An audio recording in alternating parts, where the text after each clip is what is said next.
Welcome to the Sample Chapter Podcast, the show where authors read a sample chapter from one of their books. Here's your host, Jason A. Meiske. Hey, hello. It's Jason A. Meiske, your host for the Sample Chapter Podcast, back again. Thank you so much for joining me. I'm really happy that you're here, and I feel privileged that you are coming back every week. This is week 11 of the Sample Chapter Podcast, our 11th episode. Today we're going to have our 10th interview, 10th author coming on to read, and we have a very special one at that. He's our first horror author, so can't wait to get over to that here in just a minute. I do want to thank, first off, Podcast Garden. PodcastGarden.com is my place where I go to. They host the show. If you're looking for other podcasts to listen to, Podcast Garden is a great place to go. They have a variety of shows, and if you're interested in starting your own, that's the place to go to start for free. I also want to thank our other sponsor, You Store All, self-storage out of Warrensburg, Missouri. You Store All is a premium place in mid-Missouri for self-storage, climate control, conventional. The whole place is fenced in. Over 40 cameras currently recording 24 hours a day. It's lit up like a ball field all night long. It is a fantastic place, and they are in the process of growing. So make sure you give them a call or go to ustoreall.net. That is the letter U, STORALL.net. And you can contact them, and if you're looking for self-storage, it's the only place to go. Well, I have so much going on right now. It is amazing that I am sleeping at all. In addition to all these hit movies coming out, because I work nights at a local theater. I work all day at another job. In between, I'm doing this show, and I get up nice and early every morning to fit in my words so that, to fulfill my own dreams of becoming an author myself. And that dream is about to be fulfilled. I don't know if it's going to be this week. That was the goal. The goal the last several months, the goal has been to have this by the end of March. I don't know if I'm going to quite make that. It's very possible, but I think if I'm going to make this book something I'm happy with, something I'm proud to put out, it's probably going to be the first week of April. But I'm going to make sure and share that with you guys as soon as I know for sure. That way you can get on there, and hey, I'll make sure to I'll make sure to come on here and be, I don't know, I'll have somebody interview me, I guess, and I'll read a sample chapter from my book. Well, hey, let's get on over to somebody who is a published author. Our guest today is William Schlichter. In addition to writing science fiction and horror novels, William is also a screenwriter and a theater teacher. He's a frequent convention attendee and presenter. He's at conventions just about every weekend this year so far. It's either a convention or a book signing of some event. So the man's pretty busy. His publishing house that he's with, they send him all over the place, and he's more than happy to rack up those miles that he gets to write off on his taxes. So follow him on Facebook at William Schlichter on Facebook. That's SCHLICHTER. Schlichter. Follow him on Facebook if you want to know more about where he's going to be going, where his next show is at, because the man is all over the place. We cover a little bit of his science fiction that he writes, some of his horror. He does a lot of zombie horror. We also discuss how he has wanted to be a creator of worlds going back to ever since he was 3 years old. One thing about this episode, you're gonna hear a little bit of, let's call it feedback. This was a live taping we did at the library. We had a nice little private room, and it's always been fantastic to go to. You can always, when you're listening to the episodes, you can tell whether this was something done online or if it was in person. Particularly today, you get to hear, I think they just got done polishing the desk that we were on. You can hear a little burnt sound every once in a while. That's our hands. I promise, it was just our hands sliding across that desk. So, if you hear a little sound, I tried to edit out whatever I could, but there's a couple in there. If you're a Walking Dead fan and you have not watched the last few episodes, there is a Walking Dead spoiler So make sure you are aware of that going up ahead.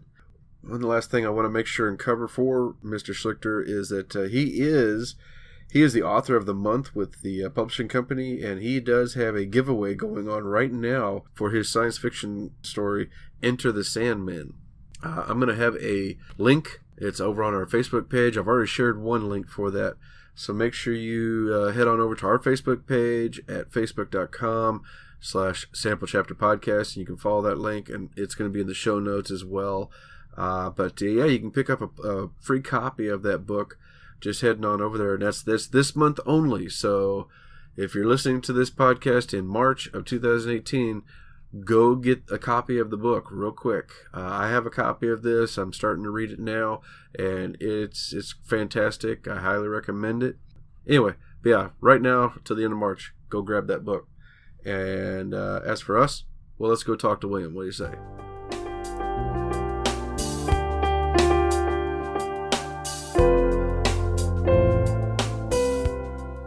And welcome back, everybody. I'm here today with William Schlichter, sci-fi, horror, and screenwriter. William, welcome to the show. Thank you. Thank you for having me. That's my pleasure. We've got a couple of books here. We've got lots of bookmarks. You got the coolest bookmark I've ever seen.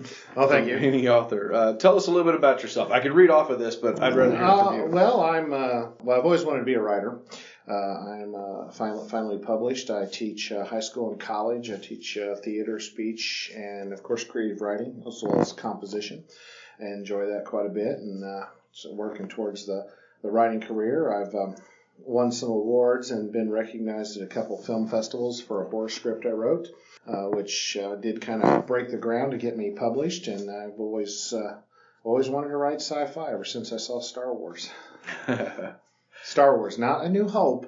It was Star Wars. Oh yes, I remember. I still remember the experience of sitting in that at the drive-in.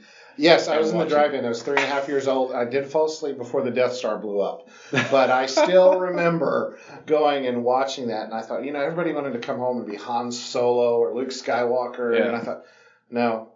I wanted to be George Lucas. I wanted to create a universe of my own and then not screw it up 20 years later.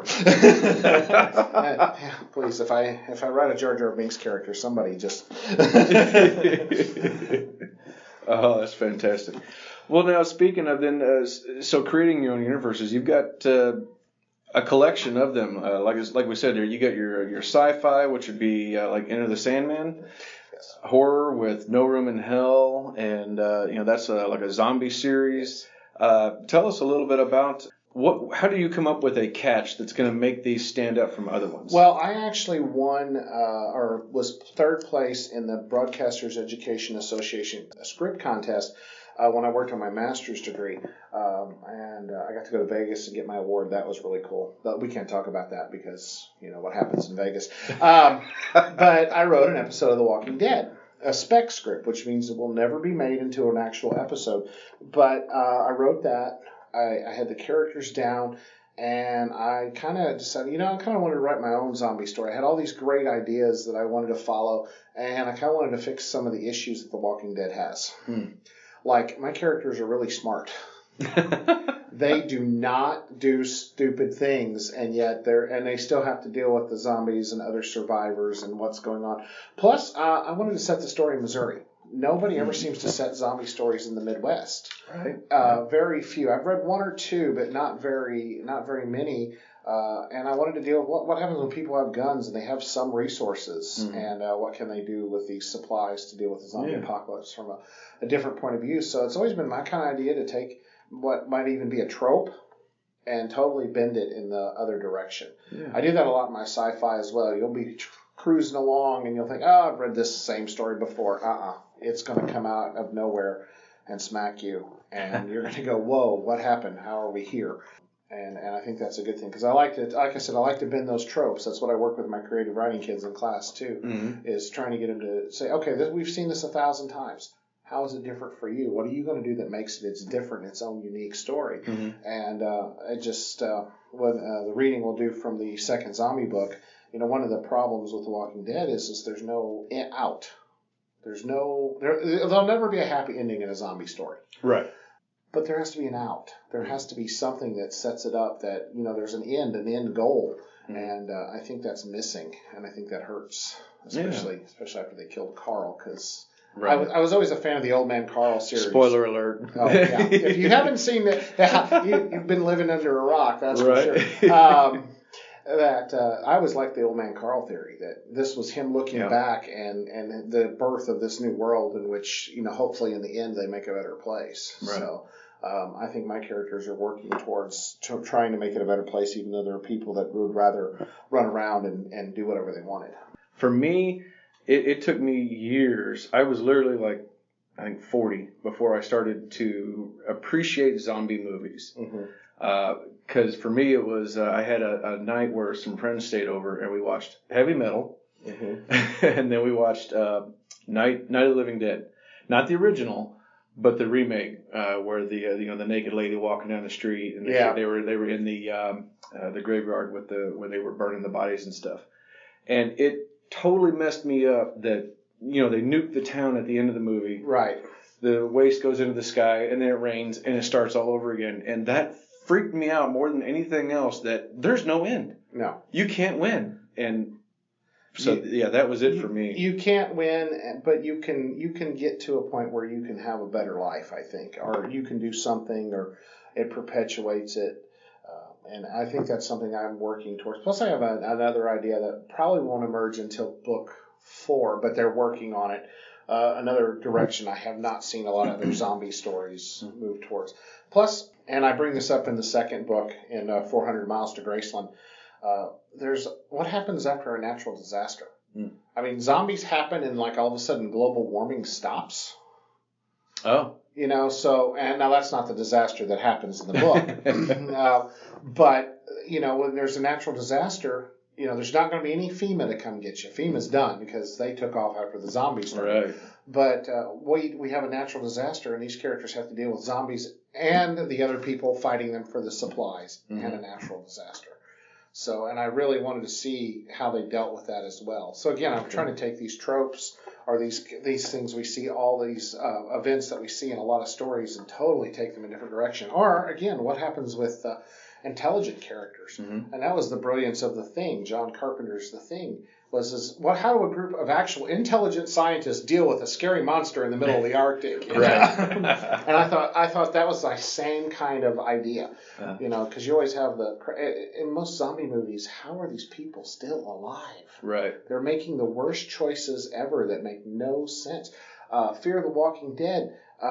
When Madison's under the truck and she leaves the gun in the first season. It's like, why do you not take that gun back to your house? How do you not take the gun you found? Right. Yeah, it reminds me of the Geico commercial where the kids are running away from the. Oh, I love that commercial. Yes. They hide in the barn. No, we need to go hide in the barn with the chainsaws. Yeah. Instead of the blonde girl who says, "Let's get in the running car." Yeah. Yes. There was one horror movie, and I can't remember what it was, where the kids actually called the cops. At the very beginning, there's a murderer, and they call the cops, and the cops show up, and the murderer jumps out and kills the cops immediately, But at least they called the cops, And now all horror movies now, the first scene in all of them are the kid pulls out his phone and he's like, "Oh look, there's no signal here."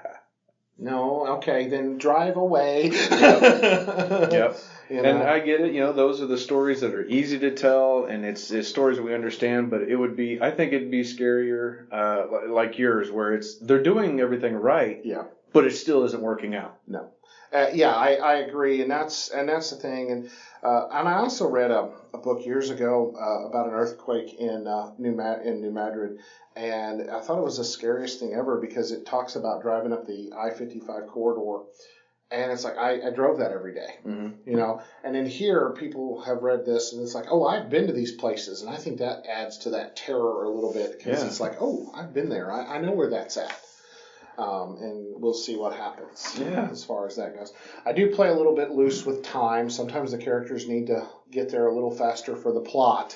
But I stick pretty accurate. I have a big map on the wall, and I kind of follow it, and of course I've traveled all those places over the years and stick with it. But I sometimes think that little bit of realism makes it even scarier than some made up place in Maine. Which I'm never visiting because apparently that's where all the demon monsters live. Demon monsters, clowns, everything. Yes. Stephen, if you're listening, you are welcome to come on the show. We'll discuss that part of it. I sent him. He writes in his book on writing, because I quote from Stephen King all the time. If you try to write 1,000 words a day is what he recommends, and that's my goal. And I try to reach it as much as possible with a real job. And I charted in 2016. I charted my daily writing every day. And I tweeted it to him. So if he ever answers, I'm just going to be like, wow, that would be cool. Well, tell us a little bit about your sci-fi. You got like Enter the Sandman, which is completely different from your horror. It is completely different. It has been my baby project since at least high school. I've since rewritten it multiple times, so it's not the same, not the same stuff I used to pawn off on my friends in high school to read. I describe it as Buck Rogers encounters Freddy Krueger. Okay. And if you don't know who Buck Rogers is, I say Han Solo encounters Freddy Krueger, but it's not the same. Right. It's not the same. But for a lot of people who don't know who Buck Rogers is, they know who Han Solo is, so they get it. But we have a group of heroes, maybe they're not totally heroes, but they're smugglers, and they're helping to prevent a war. They supply weapons and stuff to rebel groups fighting against this tyrannical government, typical kind of sci-fi stuff. As they're doing this and they're trying to prevent this war, these creatures from another reality seep into ours and they play with their thoughts. So sometimes you're not always sure when we're in reality and when we're not. And then, of course, now they've got to find a way to stop these creatures. Mm-hmm. And we have two very strong characters. One's a female lead, Amy, and she's got a terrible Cassandra complex, and she's super smart, but she couldn't advance in her career because she missed one test question on an exam and got stuck as kind of a low-level tech. Right. And of course, her sister berates her for this all the time, constantly. You missed one question, and you could have been the leader of the free world, but no, you didn't. And then our hero, who is the Buck Rogers type, who has been frozen and awoken, and he's not he doesn't walk out of the cryogenic chamber and all of a sudden can fly the spaceship perfectly. He has got to learn all that stuff. So he's in his first real gunfight in this first book, and it doesn't go the way it does for Han Solo or Buck Rogers. It doesn't go that way for him. And in fact, in the third book, he decides that he's maybe not quite fit for command and makes some different choices to maybe go back to maybe learn how to be a better commander before he takes these people even further. And we have some dimension hopping, and there's some hints that maybe time travel occurs. But I also like to play with those things as well. And if they do time travel, it's not going to fix it, because I think that's another trope that you expect. Yeah. And it's all of a sudden it's going to twist in a direction that you don't realize. Yeah. As far as that goes, and I think that's part of the fun. That's what I like to do. I like to take what we think we know or what we've seen and totally take it in a different direction. Mm-hmm. And I learned that a lot from screenwriting. Okay. As far as it's like new TV shows are supposed to be about 80% what we know and 20% different. So I kind of amp that 20% up a little bit more. So we go, oh, I've seen the sci-fi story. And then all of a sudden you have no idea where you're at. Yeah. And I think that's a lot of fun for the reader as well. Yeah. And I get some pretty good feedback on that. People seem to be enjoying it. Outstanding. I love it.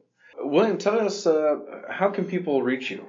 How can they find you online? Well, if you can spell my last name, which is Schlichter, I am at W Schlichter, I think it's W, it might be WM, at Instagram and on Twitter, and then I have an author page on Facebook, and then also I have a page on my publisher's website at bhcpress.com, and right now, I'm not sure when you're going to air this, but if it airs before the end of March, they are giving away a free copy of Enter the Sandman this month. I'm the author of the month, and you can get that first one for free. Yeah. Start that out.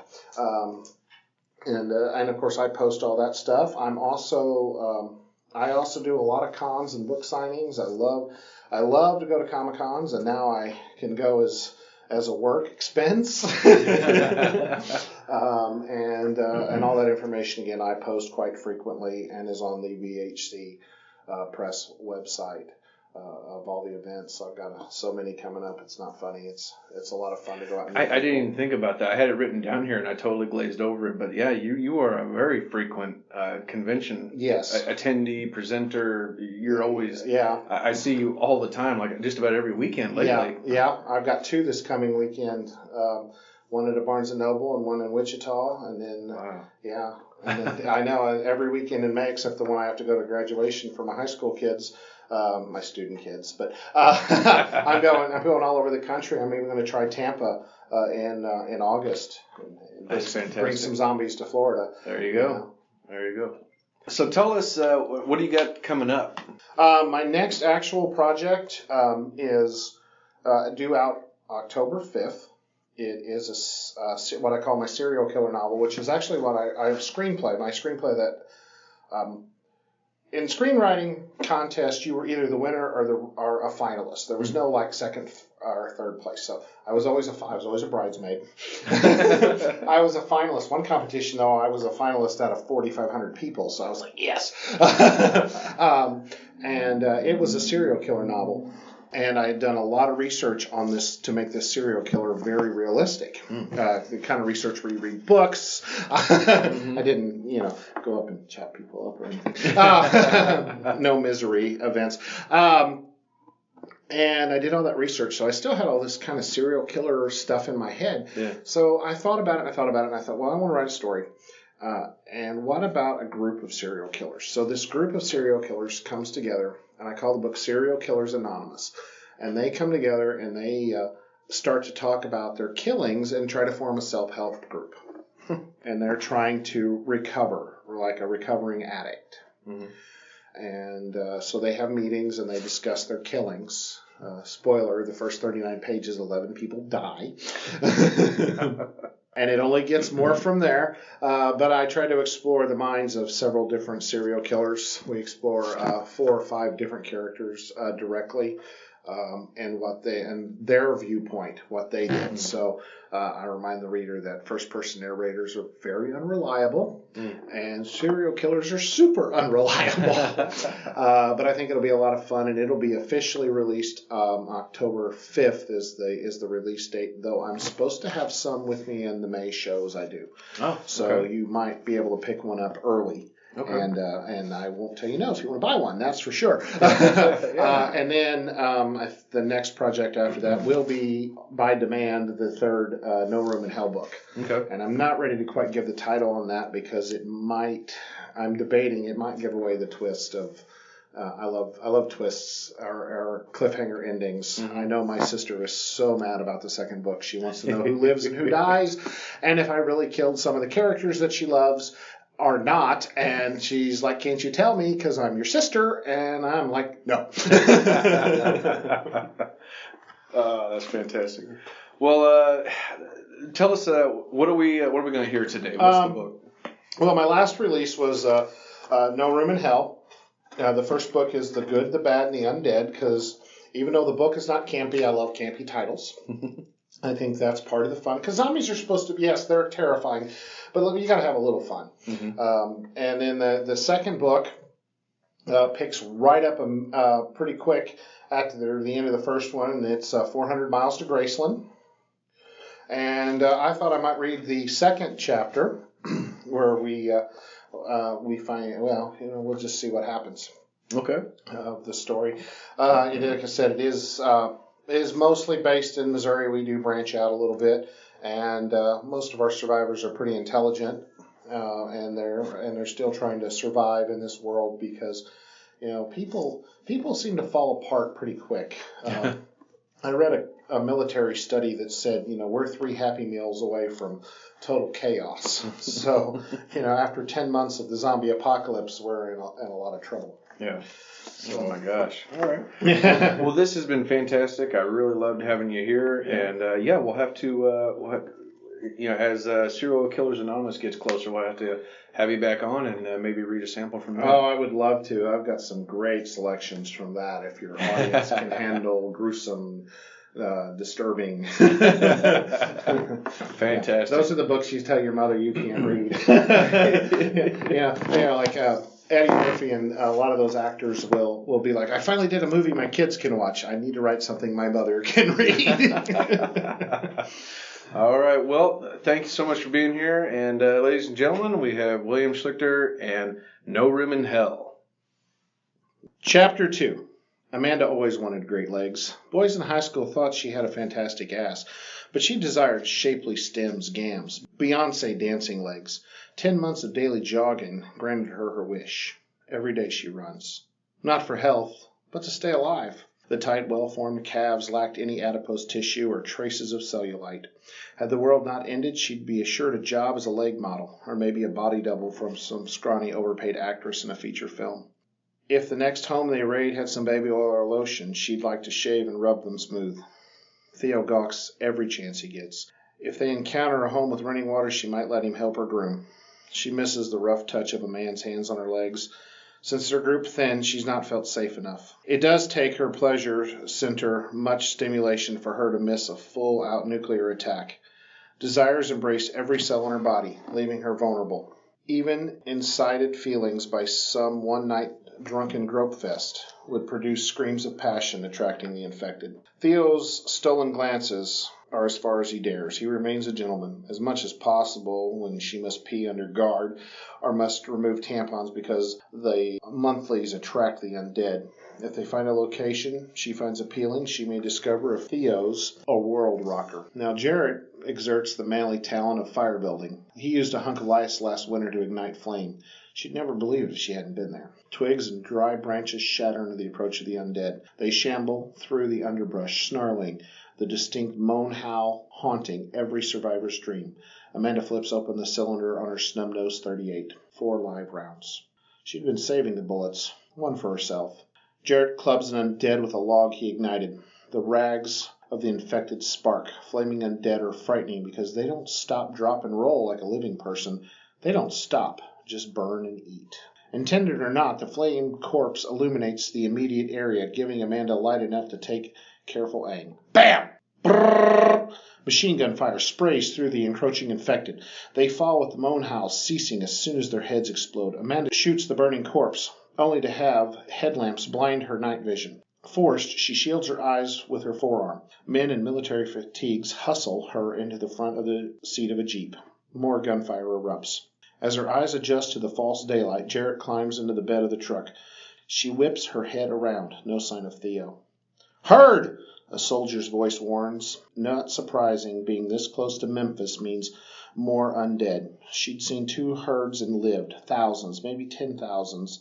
Undead, moving as a wave of rotted flesh devours any animals it encounters, especially man.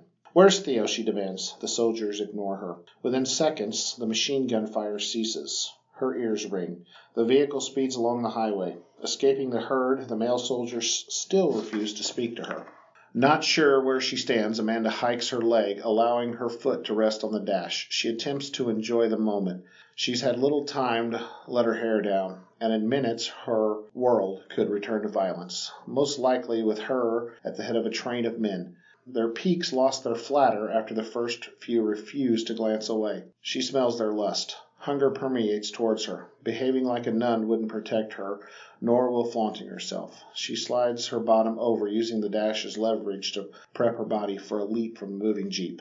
If she lands on her toes, she can outsprint any of these men. If they shoot her, well, they'll do what they want with my body anyway. She keeps her eyes forward. No chance of inadvertently inviting the driver. We haven't seen military in months. Rumors of withdrawal circulated. She didn't want to say retreat or insult with defeat. A few months ago, her group contained 10 survivors. I'm the only original member left in my merry band. Everyone she met before the apocalypse, dead. Those banding together after, dead. Dead. Dead. Dead. Down to 3 affiliates, she doesn't want any friends. They keep dying. They avoid encountering other survivors. The last group they were lucky to miss was a traveling motorcycle band and another group keeping a harem of women in a tractor trailer. Only luck found them on the opposite side of a river where the women bathed. She guessed the men killed other male survivors and persecuted the women into servitude. Somehow, in the last 10 months, she'd never been forced to procreate with anyone she didn't desire. A few of the men didn't have any idea what to do with a woman. She might have been willing to educate them if time permitted, but she could be eaten by undead at any minute. She demanded her desires be fulfilled. When she allowed herself to be so vulnerable as to enjoy a man, she needed him to be successful. Not like before, when she grew with a relationship and could explore her partner and teach him how to pleasure her. Flooding lights break the darkness. They blind Amanda. She covers her eyes with her forearm, peeking through the glare to spot twin guard towers, the Jeep barrels between. More floodlights click on. A distinct lack of humming generator means somehow this place has electricity. Amanda considers, willing to open her legs for a hot shower. Part of the wall of concertina wire reminds her of a prison, and even not knowing exactly where they are, she still doesn't think they are near one. A prison would make a great hideout. It already has walls, security measures. Most people avoid them. They wouldn't think to go there and save themselves. She wished she'd considered corrections 10 months ago. In all her meetings of survivors, none of them were medical people, and even fewer were cops, unless they went rogue. No one ever said they happened to be a corrections officer. Prisons, like hospitals, may have been overrun quickly once the plague spread. Reunited with her fellow survivors, all three are escorted inside. Communal living area was once a warehouse and now home to bunks, washing stations, weapons storage, and half a dozen poker games. All the men halt their activity to admire Amanda's legs. She spots no women among the soldiers. Under guard, they reach a pair of double doors. There, what could only be defined as a super nerd scientist greets them in a hailstorm of handshakes and apologies. "You're the first survivor we discovered in 2 weeks. We were so worried." "Worried?" "Yes, when we couldn't find survivors, we became concerned we were all that was left." A shiny gold name badge reads Ellsberg. Amanda has many questions, but Jared beats her to the first one. "Who are you?" Introductions are in order. I am, or was, the CDC's top virologist in Nashville. Now I supervise this camp, where we've been perfecting a cure. "Impossible," says Theo. "Even if you did cure those walking dead, wouldn't they die from rotten flesh and holes in them?" "Cure isn't exactly an accurate word. Vaccine. We're perfecting a vaccine, so those bit will not turn." Amanda's legs numb. "You mean this could all be over?" "We're close. A few test trials remain. What we can offer you is a warm meal and a hot shower, a place to get some clean clothes, food. We do insist on some blood work." Amanda remembers the camping trips with her dad dragged her on when she was 10. Bug bites, poison ivy, and squatting to pee. Not that she didn't hover over public toilets as an adult. She never splashed piddle on her shoes. The best part was the first shower when she got home. Water never felt so warm or so comforting. Hot water consumes her, protects her. Safe is something she has lacked. Now Irish Spring suds and flowing water is as near to boiling as she can take comforts her. The scientist says they have an auto 10-minute max. She lathers herself in the sink so she could just stand under the flow for as long as she could. The heat releases the tension in her shoulders. Constant lack of sunscreen and opportunities to tan has left her with white patches on her skin, but she doesn't care. She wouldn't mind a pedicure, but never can she remember feeling so clean. The shower beeps a 30-second shutoff warning. Amanda spins around one last time to ensure no soap was missed before the drip, drip, drip replaces the waterfall she enjoyed. Sniffing the clean towel, she pats her face, choosing to air dry. The beads of water on her skin keep her clean, fresh. They gave her papery scrubs to wear. No underwear, no bra. The hospital socks have grippy patterns to prevent slippage because they left her no shoes. Some tests and food are next, and then she wonders if she will be able to sleep. Not some half-an-eye-opening sleep, but peaceful, safe sleep, knowing nothing can harm her here. Amanda attempts to slide her feet on the floor, gliding as if ice skating, but the gripper socks keep her toes in place. Jared waits for her on a bench. "Where's Theo?" "They took him for blood work. Said the sooner they draw some vials, the sooner we eat." "It's going to be MREs," Amanda notes. "Don't care. They won't be rancid like the ones we found. With the vaccine, the world could return to normal." "Not right away. They still have to clean up a lot of undead, but at least their numbers are depletable."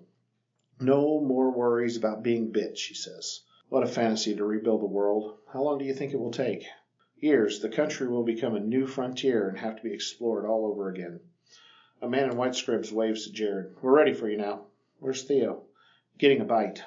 Amanda nods at her friend. Too bad when they numbered 9 people, they couldn't have found this place. 14 or 15 was as large as the group got, but some people were made out for the end of the world and others need to be destroyed. It took her a time to accept the apocalypse means new beginnings, but not for everybody. The male nurse waves, demanding Jared to enter a room down the hall. He brushes the top of Amanda's shoulder in a good luck, goodbye sort of way. Alone for minutes, she wonders, why does no one want to speak to me? Survivors tend to want to exchange information. Everybody wants to know if it's as bad as where they came from as it is here. Even the mongrels who plan to kill you for your last MRE talk first. The male soldiers stare, confirms not many women are around. She's surprised none of them have requested a date or offered to assault her. One crazed survivor once attacked her group, spurting how he was going to drill her until she needed a new hole. He was one of the living people she was forced to kill. Since she seems to be a lone woman, why? Plenty of women outlast men in this new world. After food, she's going to have to demand some answers from the nerdy scientist. The nurse waved for her to turn at a health inspection. Her memory plays tricks on her. She swears Jared went to a room across the hall. The male nurse pumps the blood pressure cuff until the pressure cuts into Amanda's arm. I'm sure I'm malnourished. She flashes a smile before realizing she can't recall the last time she brushed her teeth. There was no toothbrush in the shower room. When was the last time you ate anything? He keeps a surgical tone while twisting the knob to release the air from the blood pressure cuff. Yesterday. Food's been scarce in this area. The soldiers didn't feed you? No, the soldiers haven't even said hello, she quickly adds. We were promised food after the blood draw. He refuses to lock eyes with her. Amanda accepts trust must be earned, but she's done nothing but cooperate. After he draws 3 vials of her blood, she finds herself alone again, now with a rumbling stomach. She had pushed food from her mind until he asked about the last time she ate. Her head slams against the table. 3, no, 4 men grab her. Amanda somehow knew, having not seen any women, she'd become the object of unwanted affection for many. She kicks, but even her muscly defined legs strike nothing as she is lifted into the air. They slam her into a hard-backed chair and secure her right forearm in clamps on a metal table. The last soldier tears away the paper gown covering her right arm. One clamp prevents her wrist from moving, her elbow. Both bands prevent her from leaving the chair. 2 of the 4 walls are hard, clear plastic. Men in lab coats scribble on clipboards. The wall adjacent to the metal table rises. The 2 lab coats enter. Ellsberg prepares a syringe injection. They disregard Amanda's protest, questions, and curses. She kicks at them, but they seem to stand behind an invisible border just out of her reach.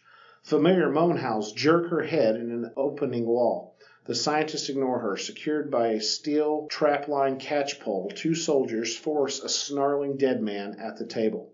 Screams piercing enough to bleed eardrums emanate from Amanda. 10 months to shape her lower body into the perfect dancer's legs gone. 5 family members demanding she survive to carry on their memory over. 3 living people she was forced to kill to survive. All for nothing. Teeth grip her skin. They clamp. With her arms secure, her instincts to jerk away are prohibited. This prevents the monster from tearing flesh. It must bite again. It chews at her flesh, unable to break the skin immediately. More chewing. Fear swells in her. Each bite, failing to break the skin, draws out the inevitable. She will soon be one of the undead. Her flesh buckles, and the bloom of blood mushrooms from her arm. They yank the undead creature away before it eats any more. Amanda closes her mouth. No point in screaming. It's over. She is dead. Everything she fought to keep. Stolen. The glasses-wearing scientist clicks a stopwatch. Ellsberg inserts the needle into her left arm vein. Any desire to fight him off leaves her. She could scratch him. For some reason, she focuses on his golden name tag. Logically, she assumes they drew blood to check her growth rate of the germ-filled bite. She has seen people turn seconds after a bite. Others take days. Only stinging warmth itches her right arm. They inject her. What the fuck? The female subject has received a full dose of cloacin. They step back as the clear wall lowers, sealing Amanda's last few minutes as a lab rat. I've never heard of this drug, Dr. Burton. My great-uncle was made aware of it during a microbe outbreak in Arizona during 1969. It will cure cancer. They keep it under wraps to increase research funding? In this case, no. It cures at the cost of the host's life. But our subject's insistent she's doomed to die anyway. Not if the cure works, Dr. Ellsberg.